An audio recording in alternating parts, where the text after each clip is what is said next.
Olá pessoal, meu nome é Emerson, este é o Crescimentando e neste vídeo vamos falar da quarta visão criacionista, o criacionismo evolucionista. Então esse vídeo também é feito para os alunos da Escola Arca, eles aprenderem um pouquinho mais sobre esse tema. Eu espero que vocês gostem. E essa aula eu acho que vai ser bem rapidinha, dado que a gente vai apresentar os argumentos desse sistema, só que a maior parte do que eles acreditam já está expresso na aula 4, quando a gente fala sobre a evolução e as teorias, e a teoria evolucionista como um todo. Então, para essa aula, eu recomendo que você leia O Mundo Perdido, livro recomendado da Bíblia, O Mundo Perdido de Adão e Eva, um livro chamado Evolução em Queda, Informações da Implicação Moderna para a Teologia Cristã, e aquele livro da Origem, que é um livro clássico também, vai mostrar um pouquinho da visão criacionista, evolucionista. Então, o vínculo com Gênesis bíblico é o primeiro tópico, o segundo é evidências, o terceiro é a lógica, narrativa, discussões e críticas e respostas a respeito dessa visão. Então, sobre o Gênesis, basicamente é totalmente diferente do criacionismo tradicional. Então, o que é que eles defendem? Primeira coisa é que essa ideia de 7 dias de história, ela é figurada. Deus não criou o mundo em 7 dias. Deus, ele não... Essa história, como a Bíblia fala, de Adão e Eva, ela realmente, tudo isso que aconteceu, não aconteceu de fato. Ou se aconteceu, aconteceu apenas um núcleo essencial. Então, por exemplo, Adão e Eva seria um ser humano que Deus tirou da espécie de Homo sapiens para, a partir dele, ser o representante de toda a humanidade. Então, essa é uma visão que acredita que toda aquela visão ali, toda aquela história da criação em si, ela é figurada, ela quer representar uma coisa. E o que é que ela queria representar?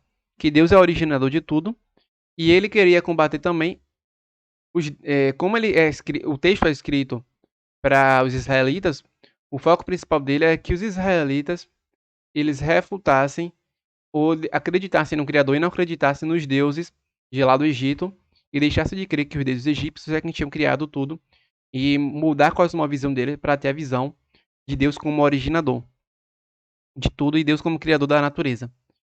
Então, segundo esses autores, basicamente todo aquele texto ele será um texto simbólico que sempre está fazendo uma ligação com essas ideias que combatem, de certa forma, essas ideias dos deuses do Egito.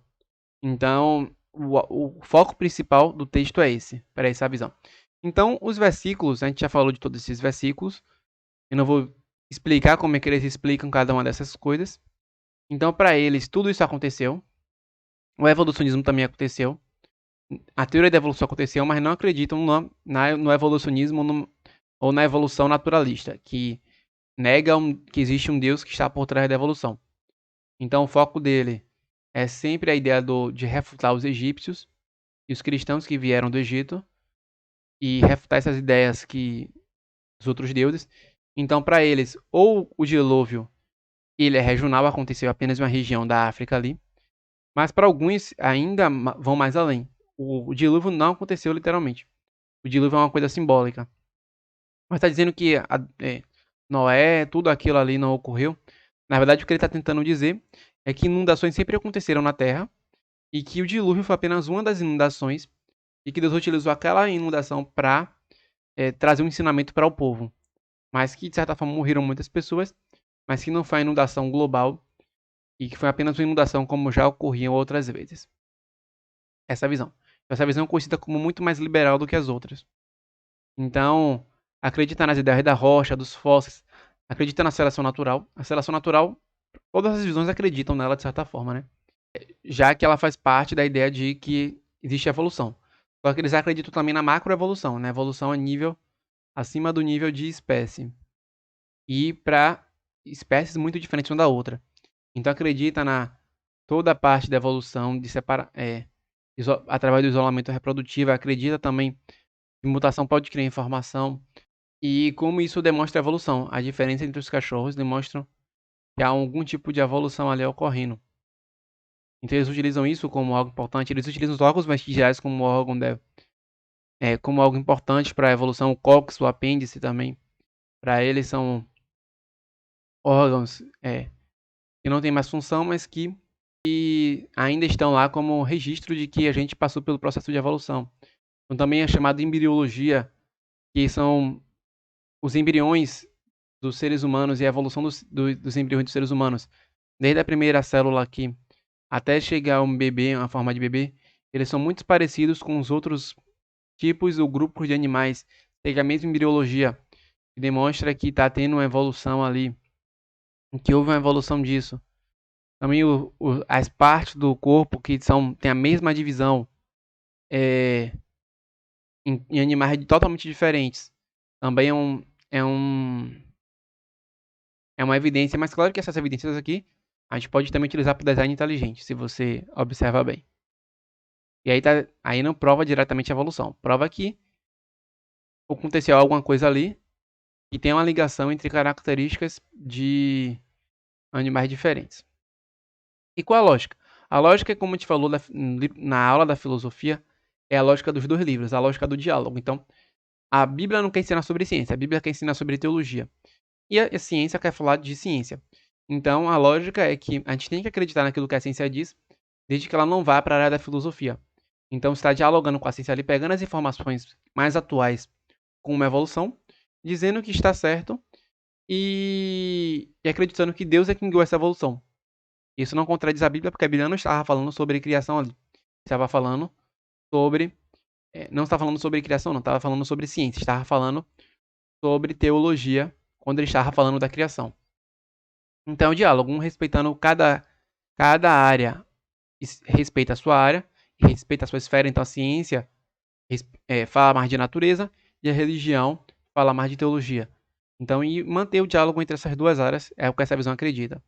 Então, os dinossauros também existiram totalmente. A evolução é totalmente direcionada para essa visão. Então, diferente da ideia, que é uma ideia que já parte da pressuposição que toda a evolução é o acaso, até porque existem coisas que são ao acaso na evolução, mas a evolução de todos os seres vivos, elas não surgiu ao acaso. Ela foi direcionada por Deus. Então é o que essa visão acredita. E que isso aconteceu em bilhões de anos, Deus permitiu que fossem bilhões de anos, mas que ele já. Existem duas visões, na verdade. Existe a visão que Deus ele já preparou o universo para que gerasse esse resultado, organizou tudo direitinho, de forma que gerasse esse resultado. E outros foi que Deus ele criou, deixou as coisas indo, e conforme ia acontecendo, ele foi direcionando a evolução para chegar no ser humano e chegar naquilo que ele queria. E aí também tem a questão do evolucionismo, da ideia do naturalismo, que também é criticado por essa teoria, o evolucionismo naturalista, que não só acredita na teoria da evolução, mas que diz que tudo for acaso, que tudo deve ser materialismo, tudo deve ser materialista, só existe um mundo natural. Eles criticam também essa ideia. Para eles, a evolução do homem aconteceu também. É uma coisa, pelo menos para os mais liberais, ou maior parte dos autores, a evolução dos homens realmente aconteceu. E é uma coisa interessante, que para eles, essa relação entre os primatas e os seres humanos existiram outro tipo de homens, de homo, e chegou até o Homo sapiens, que é a nossa espécie.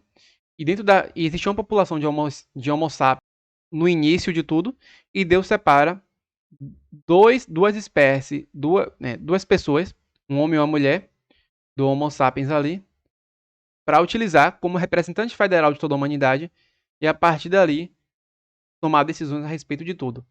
Isso aqui acaba, assim, de certa forma, desorganizando tudo da teologia, né? Se você pensar bem, por exemplo, na questão do homem e da mulher, na questão da costela.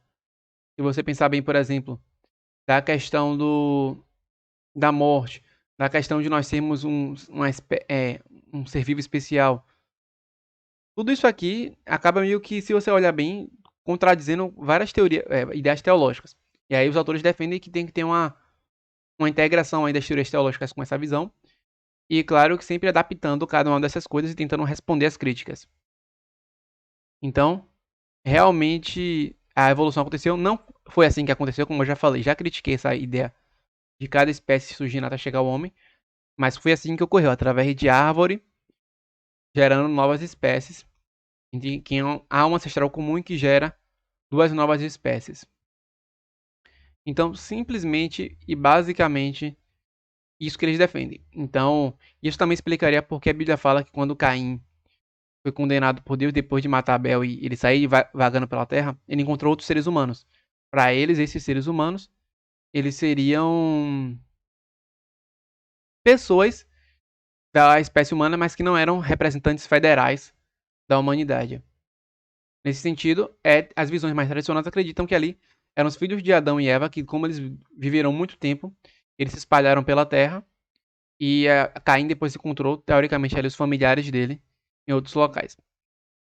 E tem duas visões, Adão e Eva dentro de um indivíduo da população de Sapiens, que pode ser simbólico, e o homem foi feito diferente, especificamente o homem foi feito diferente, mas essa visão aqui não é muito popular. Realmente acreditam que a evolução realmente aconteceu e que a evolução do homem existiam vários indivíduos ali dentro daquela dentro da espécie do ser humano quando Adão e Eva existia. Então a questão da queda, que, por exemplo, a questão da morte, eles dão várias respostas sobre isso, mas eles falam que a morte principalmente fala da morte espiritual e não da morte física. Então a morte física já existia para os homens e para os animais. A morte espiritual é que surgiu quando o homem pecou ali com Adão e Eva. Então o material complementar tem o Biólogos, que é o principal site internacional dessa visão. Temos um podcast da criação, evolução e queda do Bibotalk no YouTube. Temos O Mundo Perdido de Adão e Eva, do John Alton, que é autor daquele livro, no canal Cristão da Ciência. E também temos a live sobre a evolução e a queda, que é aquele livro que eu citei também no início. Uma discussão entre Marcelo Cabral e Jean Francisco. Então eles vão apresentar essas ideias. Então é isso, pessoal. Espero que vocês tenham gostado desse vídeo. Se inscrevam no canal. Espero que vocês tenham gostado. Discutam aí de maneira respeitosa. Dá um gostei ou não gostei, dependendo do que você achou aí. E é isso. Nos vemos nos próximos vídeos. Até logo.